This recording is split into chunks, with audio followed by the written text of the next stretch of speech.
Buenos días a todos. ¿Qué tal estáis? ¿Bien? ¿Animados? Se ve con ganas de hablar, de comunión.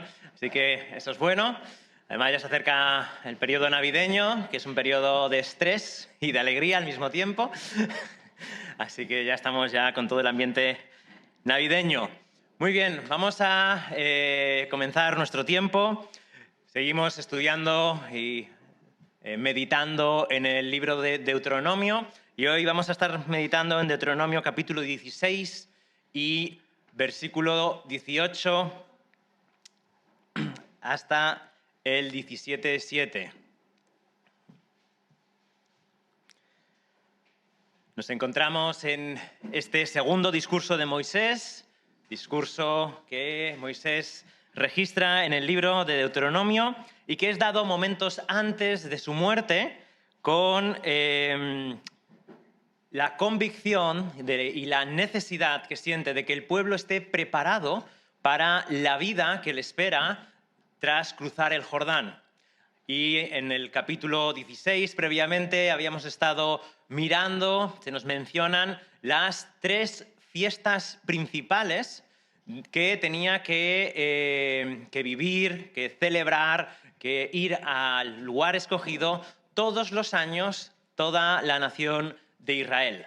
3 fiestas solemnes que marcaban el calendario anual de Israel y que periódicamente tenían que estar recordando la redención, cómo habían sido libertados, cómo habían sido libres de la esclavitud en Egipto, cómo el poder del Señor los había preservado la vida en el desierto, en el lugar donde no hay vida. Dios les había guardado de manera milagrosa y cómo disfrutaban ahora o van a disfrutar de las bendiciones de una tierra que no era suya, de unas ciudades que no habían construido y de unas plantaciones que ellos no habían cultivado. Así que todas esas bendiciones, todo este proceso de salvación que Dios había hecho con ellos para constituirlos como pueblo, formaban parte del calendario anual en el cual tenían 2 obligaciones: celebrar fiesta solemne, es decir, tenían que dedicar toda su atención y su vida, tenían que ir a Jerusalén y había un mandato más: tenían que hacerlo con alegría. Tenían que alegrarse profundamente en el Dios que los había salvado y en la identidad que tenían como pueblo. Así que la vida del pueblo de Israel está marcada por la festividad, por la gratitud a Dios y su honra y por la alegría. Ahora, no solo de fiestas vive el hombre, ¿verdad? Así que también tienen que vivir en el día a día. Y esta es la nueva sección que abre a partir de este versículo 18 del capítulo 16 Moisés. Y nos va a hablar de la estructura, de la administración de esta nación. Cómo tienen que vivir día a día esta nación que quiere seguir y servir a Dios con toda justicia. Y va a hablar de 4 oficios en los cuales se va a constituir toda la administración del reino. Y esos 4 oficios son los jueces, los reyes, el rey en singular, pero generación tras generación, los sacerdotes y los profetas. 4 oficios, 4 cargos que cada uno de ellos estaba dado por Dios para la buena administración y para la protección de la fe del pueblo de Israel y la comunión en el pacto que habían tenido. Así que ahora vamos a estar mirando en esta mañana el primero de esos oficios que tiene que ver con los jueces y cómo se administraba toda la ley y toda la vida diaria a través de estos jueces. Muy bien. Una de las cosas, antes de leer el texto, que estas 4 realidades nos hablan, estos 4 oficios, es en primer lugar que, a pesar de que tiene que ser vivida la fe, la vida de Dios como un regalo, como una provisión de Dios, como una gratitud al Señor por todo lo que Dios nos da, al mismo tiempo han de ser conscientes de que este no es un mundo feliz por sí mismo, de que hay una serie de peligros, que es el peligro del pecado, el peligro de la corrupción interna y el peligro de la corrupción que proviene del exterior. Así que al mismo tiempo que han de vivir con un ojo en la gloria del Señor, en la mano del Señor, con otro ojo han de mirar la ley de Dios y vigilar sus propios corazones para que no se desvíen y no corrompan toda esta nación, todo este pueblo que es constituido como el pueblo de Dios. Así que hay orden, y esto nos recuerda al Génesis, ¿verdad? Hay orden en la creación, hay orden en el pueblo de Dios, porque una de las funciones, pero no la única, es proteger del pecado, proteger de la corrupción y de la desviación. Digo que es una porque el orden en sí es bueno. Ya en Génesis, cuando no había pecado, había orden. Y en Apocalipsis, cuando se descorre el velo y nos dejan ver algo de la gloria del trono celestial, también vemos allí orden y unas jerarquías. Así que el mundo de Dios esté ordenado en sí mismo es bueno. No es únicamente a causa del pecado, pero es mucho más necesario, si cabe, cuando hay peligro de corrupción de parte del pueblo. Así que estos son los 4 oficios, el propósito de ellos, y vamos a ver este primero. Dice Deuteronomio capítulo 16, versículo 18. Nombrarás para ti jueces y oficiales en todas las ciudades que el Señor tu Dios te da, según tus tribus, y ellos juzgarán al pueblo con justo juicio. No torcerás la justicia, no harás acepción de personas, ni tomarás soborno, porque el soborno ciega los ojos del sabio y pervierte las palabras del justo. La justicia, y solo la justicia buscarás para que vivas y poseas la tierra que el Señor tu Dios te da. No plantarás para ti acera de ninguna clase de árbol junto al altar del Señor tu Dios, que harás para ti. Ni levantarás para ti pilar sagrado, lo cual aborrece el Señor tu Dios. No sacrificarás al Señor tu Dios buey o cordero que tenga defecto o alguna imperfección, porque es cosa abominable al Señor tu Dios. Si se encuentra en medio de ti, en cualquiera de las ciudades que el Señor tu Dios te da, un hombre o una mujer que hace lo malo ante los ojos del Señor tu Dios, violando su pacto, y que haya ido y servido a otros dioses, adorándolos o adorando al sol, a la luna o a cualquiera de las huestes celestiales, lo cual yo no he mandado. Y si te lo dicen y has oído hablar de ello, harás una investigación minuciosa. Y he aquí si es verdad y es cierto el hecho que esta abominación ha sido cometida en Israel, entonces sacarás a tus puertas a ese hombre o a esa mujer que ha cometido esta mala acción. Sacarás al hombre o a la mujer y los apedrearás hasta que mueran. Al que ha de morir se le dará muerte por la declaración de 2 o 3 testigos. No se le dará muerte por la declaración de un solo testigo. La mano de los testigos caerá primero contra él para darle muerte, y después la mano de todo el pueblo. Así quitarás el mal de en medio de ti. Vamos a pedir la bendición del Señor. Bendito Dios y Padre, te damos las gracias, Señor, una vez más, porque podemos acercarnos a tu palabra. Y queremos pedirte, en primer lugar, por nuestros propios corazones, Señor, para que nos des humildad, para que quites toda raíz de pecado, de amargura, de desobediencia o de idolatría, Señor. Somos pecadores, somos injustos, Padre, y pedimos que ser revestidos de tu justicia, de tu gracia y de tu perdón, y que tu Espíritu Santo obre en nuestros corazones para dar gloria a tu Hijo. En su nombre oramos. Amén. Muy bien, un texto que nos recuerda toda la cuestión de la vida social, de la vida legal.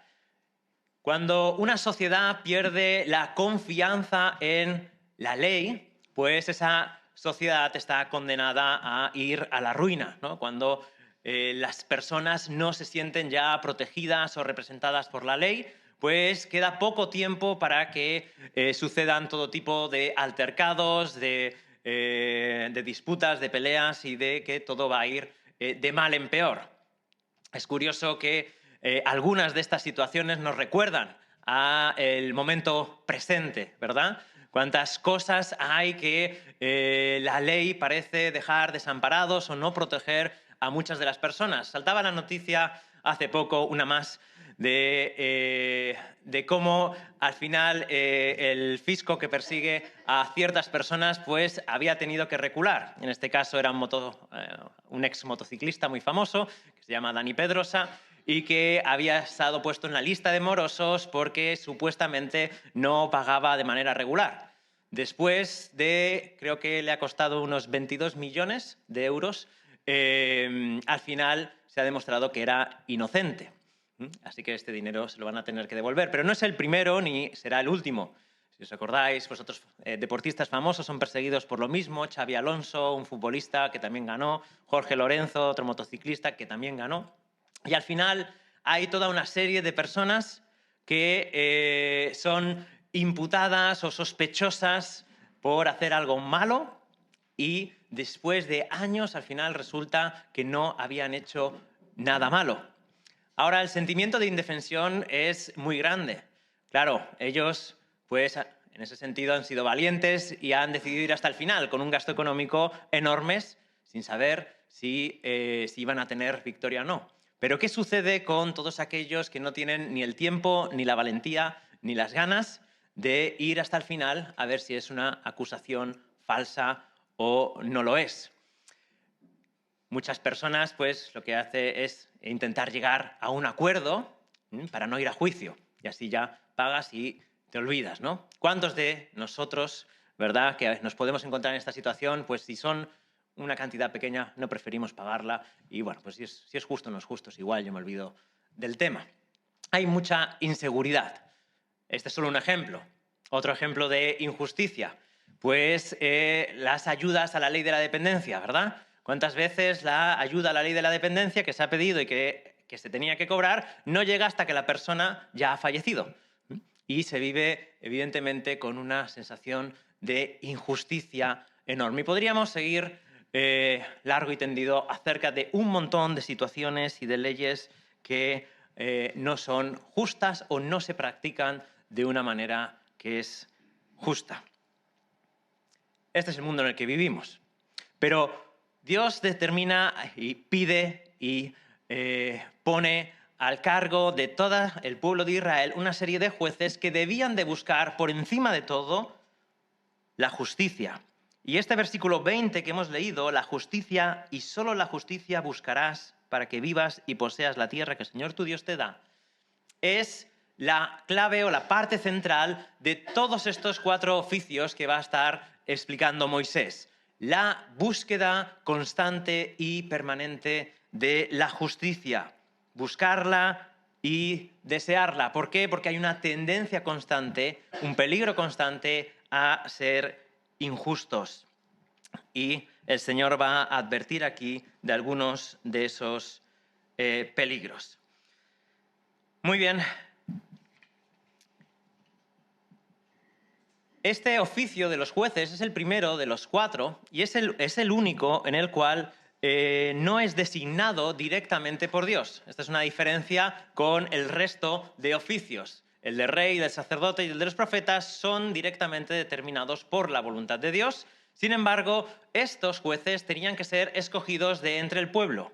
De hecho, cada ciudad tenía que tener su propio sistema judicial y cada tribu, porque todas las ciudades estaban ordenadas según las tribus. Por eso dice, nombrarás para ti jueces y oficiales en todas las ciudades que el Señor tu Dios te da, según tus tribus. Habla de jueces y habla de oficiales.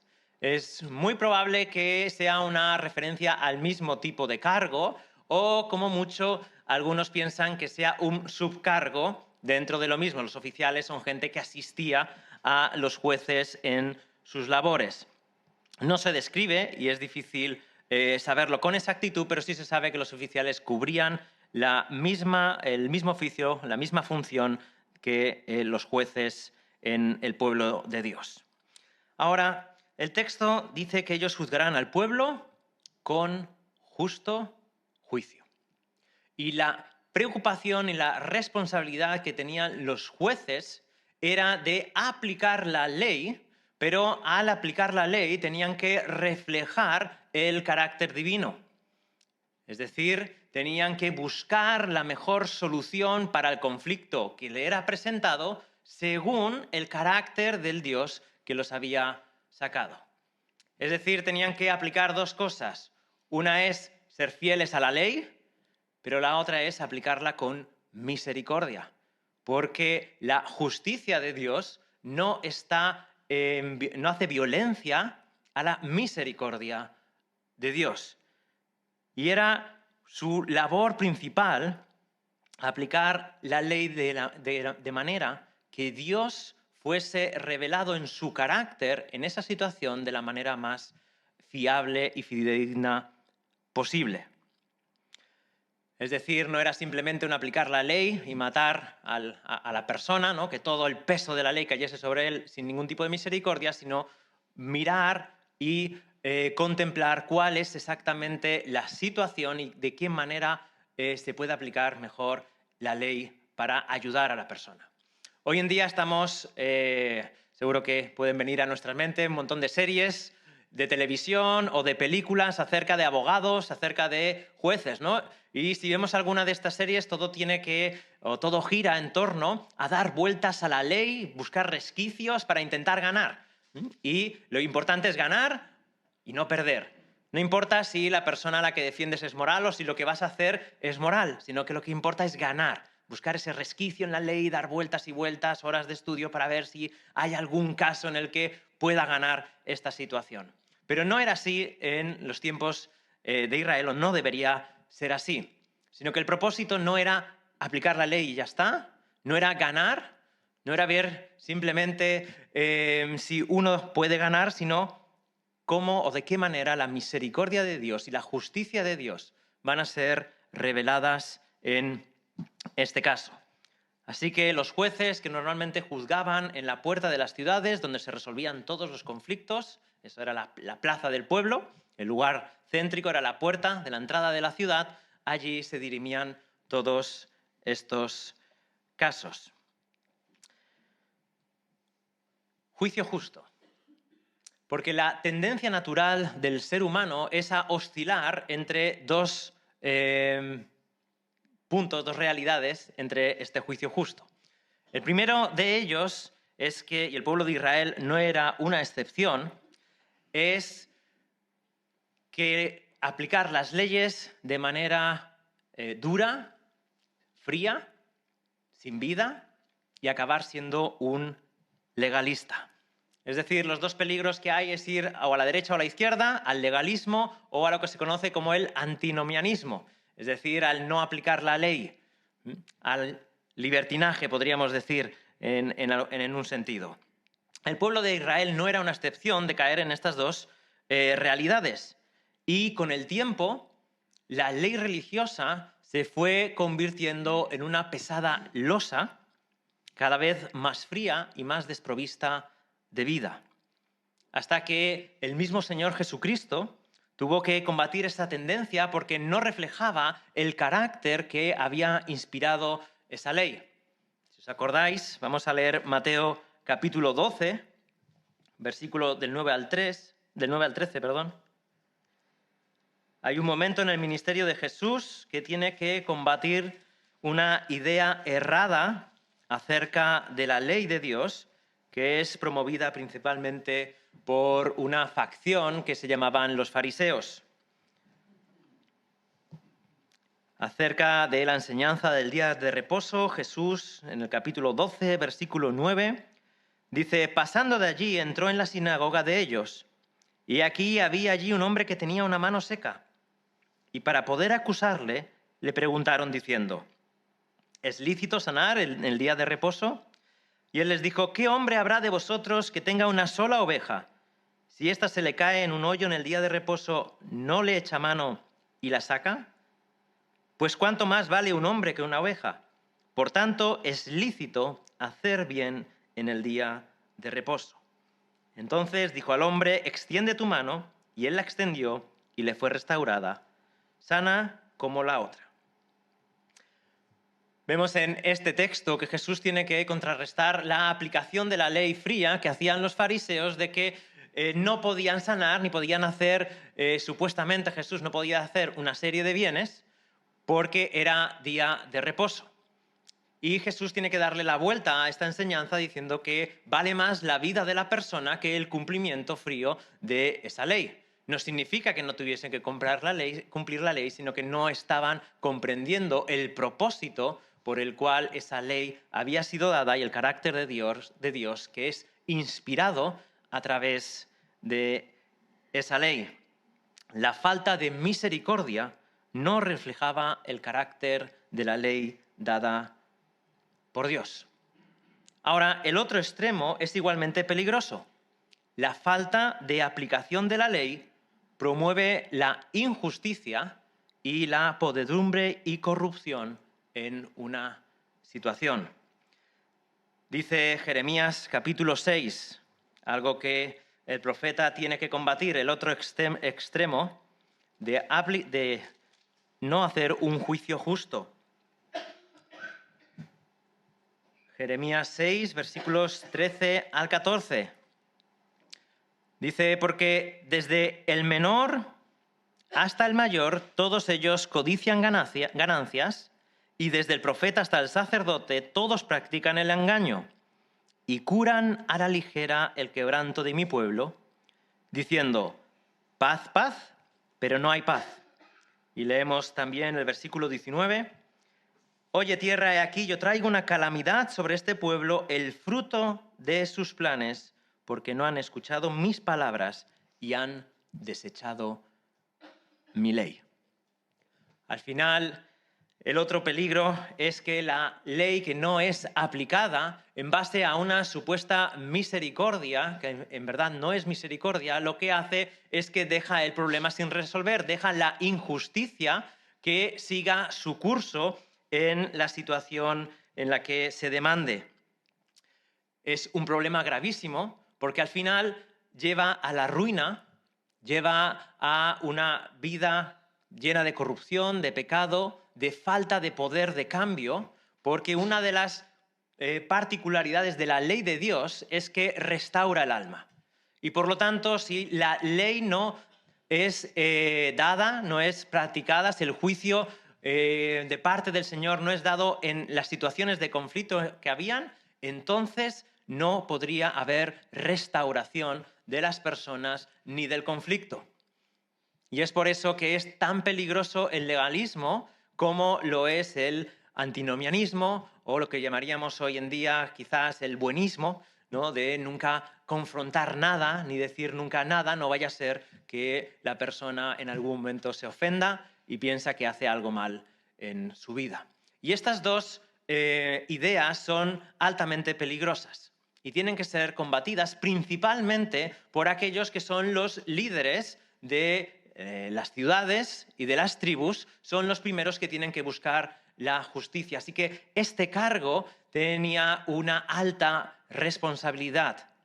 Tenían peligro de hacer daño irreparable, de no representar bien al Dios del pacto que los había salvado y se había redimido y crear situaciones injustas en la vida diaria, en problemas que podríamos decir comunes, ¿no?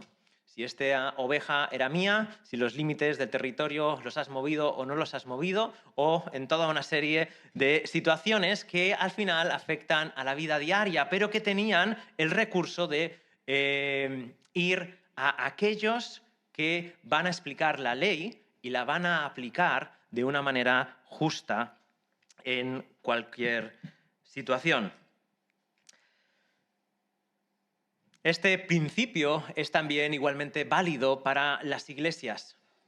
Los líderes de las iglesias son los primeros que deben de buscar la justicia de Dios en toda su aplicación. Tanto la verdad de Dios revelada como la misericordia aplicada en cada una de las situaciones o que se puedan dar dentro de la iglesia. Porque el peligro es que si la ley es aplicada sin ningún tipo de misericordia, las iglesias se vuelvan en iglesias absolutamente legalistas, frías, que no hay ningún tipo de vida y que el ambiente es tan asfixiante que cualquiera que entra lo único que quiere es salir corriendo.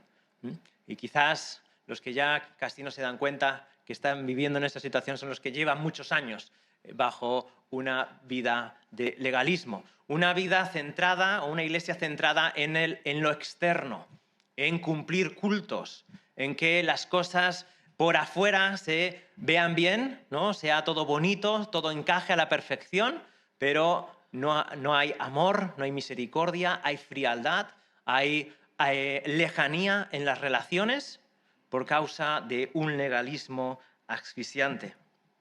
Sin embargo, el otro espectro de la aplicación de los justos juicios de Dios crea otro tipo de iglesias que también son, al final, una aberración y una parodia de lo que Dios quiere para su iglesia. Son iglesias que nunca ofenden, que siempre dicen lo que agrada a las personas, que no hay prácticamente ningún pecado que se pueda confrontar, que los sentimientos de las personas nunca se hieren porque, como decíamos antes, esto es un gran mal. ¿Cómo vas a herir el sentimiento de una persona? ¡Qué gran ofensa!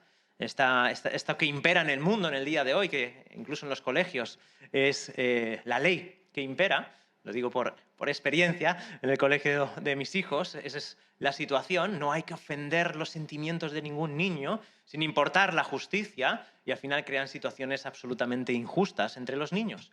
Y esta es simplemente la misma situación, que hayan situaciones injustas dentro de la iglesia, pero por el temor a no ofender, por el temor a que haya algún tipo de confrontamiento, pues se tape toda falta de comportamiento que es impropio de un creyente. Iglesias que rápidamente tapan cualquier salida de tono y que justifican cualquier comportamiento con cuestiones como lo difícil que es la vida, bueno, el carácter que hemos heredado, es genética, ¿no? Y toda una serie de mantras que circulan justificando el pecado y quitando la responsabilidad tanto de los líderes de la Iglesia como de los miembros de la Iglesia. Pero este tipo de trato que crea una paz superficial, al final permite que crezca toda una serie de problemas sin resolver en el corazón de las personas y en las relaciones. El egoísmo, los malos pensamientos, el rencor, las ofensas no perdonadas, la ira contenida, todas estas situaciones permanecen en ebullición dentro de las personas y dentro de las relaciones y simplemente se tapa, se maquilla con un poquito de color blanco, de buenas palabras, para que no explote.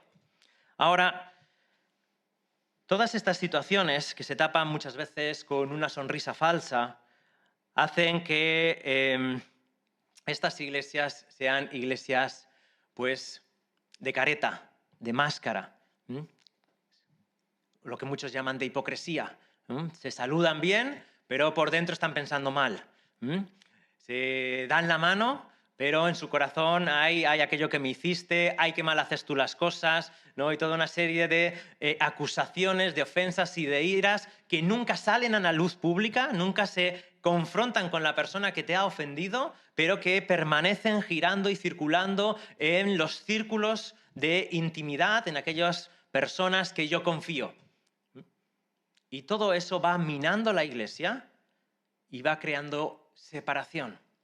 Así que un modelo legalista crea una iglesia fría y separada. Una iglesia que nunca confronta las cosas crea una iglesia separada también, pero muchas veces tapada con el activismo. La única manera que tenemos de estar personas que se enfadan y se aborrecen es en actividades que no hagan que me tenga que estar mucho rato con las personas, ¿no? Entonces, iglesias que giran en torno a ciertas actividades cúlticas o a ciertas cuestiones que no tengamos que intimar. No vaya a ser que si intimamos descubras que soy pecador y que necesito salvación y que pienso mal y que hago las cosas mal. No vaya a ser que descubras que Cristo tuvo que morir por mí porque soy un sinvergüenza, porque soy malo. Por eso Cristo murió por mí. Y la iglesia tiene que ser un lugar de personas pecadoras, sujetas a la palabra de Dios y a la corrección de Dios por su palabra llena de misericordia. Es posible que en esta mañana tengas tú un espíritu de crítica legalista, o lo tenga yo. y que estés anotando mentalmente todas aquellas cosas que se hacen mal, todas aquellas cosas que esa persona con la que tienes una ofensa hace mal. Y tristemente, a pesar de estar ofendido, de estar enojado, estar lleno de ira o de rencor, va a haber toda una apariencia de bondad. Y vamos a tomar del pan y del vino como si no pasase nada. Y todas las advertencias que hay en 1 Corintios, capítulo 11, que son para los creyentes que toman el vino de manera indigna, se olvidan y se continúa la vida como si tal cosa. Pero la corrupción, el pecado, permanece y la falta de bendición también permanece. Porque Dios obra en la verdad, dejando muchas veces nuestros corazones llenos de pecado y sin arrepentimiento. Tomamos del pan y del vino, nos damos un abrazo, cantamos alabanzas y salimos de aquí a seguir con nuestras vidas. Ante esta situación, de la cual todos somos culpables o como mínimo estamos siempre en peligro de ser culpables, la única solución es acercarnos al juez justo. Es exponer nuestra vida a la luz del Evangelio para que nuestras malas obras sean puestas en evidencia y nos arrepintamos. Juan capítulo 3, versículo 19. Nos dice Jesús un texto que aplicamos muchas veces a los no creyentes, pero muchas veces lo deberíamos aplicar también a nosotros. Dice Juan 3, 19, y este es el juicio, que la luz vino al mundo y los hombres amaron más las tinieblas que la luz, pues sus acciones eran malas. Porque todo el que hace lo malo odia la luz y no viene a la luz para que sus acciones no sean expuestas. Pero el que practica la verdad viene a la luz para que sus acciones sean manifestadas, que han sido hechas en Dios. La única manera de poder sanar nuestro pecado, nuestro mundo interior, nuestras relaciones rotas, nuestro egocentrismo, nuestro orgullo, nuestra soberbia, todos estos pecados de los cuales la Biblia denuncia de manera constante y que hay que llevar al Evangelio, es traerlos a la luz del Evangelio. Es exponerlos ante la palabra de Dios para que la palabra de Dios ilumine nuestros corazones y traiga la verdad de lo que realmente hay en cada uno de nosotros. Porque únicamente es la verdad de Dios la que va a producir sanidad. La única sanidad que es válida. Si hacemos eso, tenemos al mismo tiempo la misericordia y la compasión de Dios. Dice Mateo 11:29, un texto que sabemos de memoria. Tomad mi yugo sobre vosotros y aprended de mí, que soy manso y humilde de corazón, y hallaréis descanso para vuestras almas. Pero la misericordia y el perdón y la ayuda de Dios tiene que ir de la mano de la verdad y de la justicia de la palabra de Dios. Porque ninguna de las dos, la justicia y la misericordia, están en disonancia, sino que la verdadera sanidad en la vida del creyente y en la vida del no creyente viene cuando acudimos a Cristo para recibir perdón en la verdad de Dios.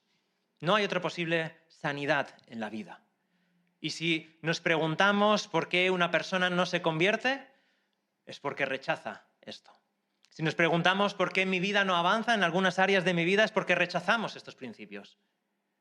Que es la verdad de la palabra de Dios la que trae luz a los hombres, produce arrepentimiento y la misericordia de Dios nos recoge en Cristo Jesús cuando miramos a Él pidiendo salvación. Dice Mateo capítulo 5, versículo 6, bienaventurados los que tienen hambre y sed de justicia, pues ellos serán saciados. Si una cosa quedaba patente en el pueblo de Israel es la necesidad permanente de justicia, Día tras día había que juzgar porque somos injustos y se producen situaciones de conflicto. Ahora, dice el Señor Jesús en Mateo, bienaventurados los que tienen hambre y sed de justicia. Justicia externa, sí, pero sobre todo justicia interna. Aquella justicia que necesito, porque verdaderamente no alcanzo la gloria de Dios. No alcanzo el estándar de Dios. No puedo caminar con Dios en comunión porque soy pecador, porque soy malo, porque tengo malos pensamientos, porque acaricio el pecado, porque deseo cosas que Dios no quiere. Y dice el apóstol Juan en 1 de Juan capítulo 1, que si decimos que no tenemos pecado, mentimos. Mentimos. Por lo tanto, necesitamos una sed de justicia interna producida por el Espíritu Santo para que clamemos de rodillas ante el Señor. Señor, Señor, sálvame. Señor, Señor, soy un idólatra. Señor, prefiero mantenerme en pecado, prefiero odiar a buscar tu sanidad. Prefiero tener una relación rota que humillarme, como tú lo hiciste. Señor, Señor, soy así. Soy injusto. Vísteme con tu justicia. Porque solo hay una persona en el mundo que ha cumplido toda la ley. Y ese es Jesucristo el justo. Y necesitamos clamar para que Dios nos vista con justicia.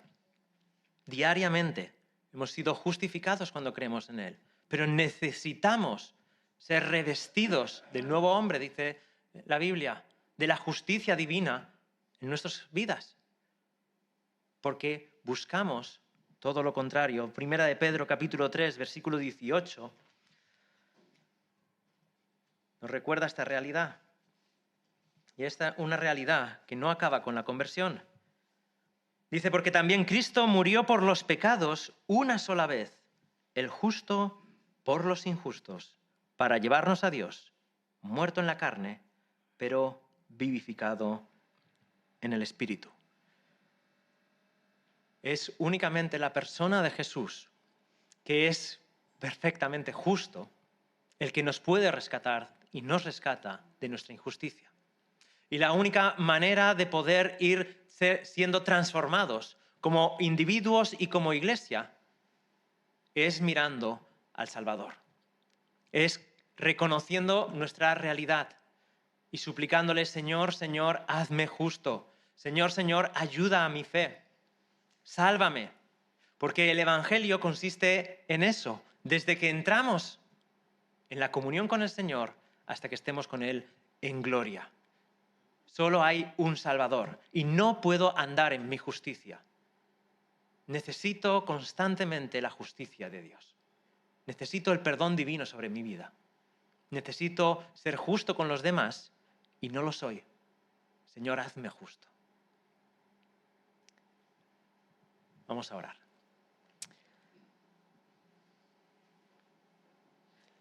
Bendito Dios y Padre, nos conoces profundamente, Señor, mejor que a nosotros mismos. Te damos gracias por la sabiduría que tuviste al poner jueces en cada ciudad y demandar de ellos juicios justos. Señor, reconocemos nuestra propia injusticia. Somos orgullosos, nos gusta tener la razón, queremos que las cosas se hagan a nuestra manera y estamos dispuestos muchas veces a ofender a aquellos que tú has salvado por nuestro propio egoísmo. Señor, queremos pedirte perdón y queremos suplicarte que nuestras vidas sean expuestas a tu luz. Pedimos, Señor, que la luz de tu Evangelio y de tu palabra aplicada por el Espíritu Santo traiga sanidad en nuestros corazones, Señor. Señor, estamos rotos por dentro y necesitamos sanidad. Señor, amamos la seguridad en este mundo, amamos el placer, amamos la salud, Incluso amamos las cosas buenas por encima de ti. Estamos profundamente corrompidos, Señor. Y pedimos tu misericordia. Pedimos tu perdón. Pedimos la libertad que solo produce el Evangelio. Y queremos pedirte perdón. Señor, sánanos, restáuranos y haznos conforme a tu gloria y a tu voluntad. En el nombre de Jesús. Amén.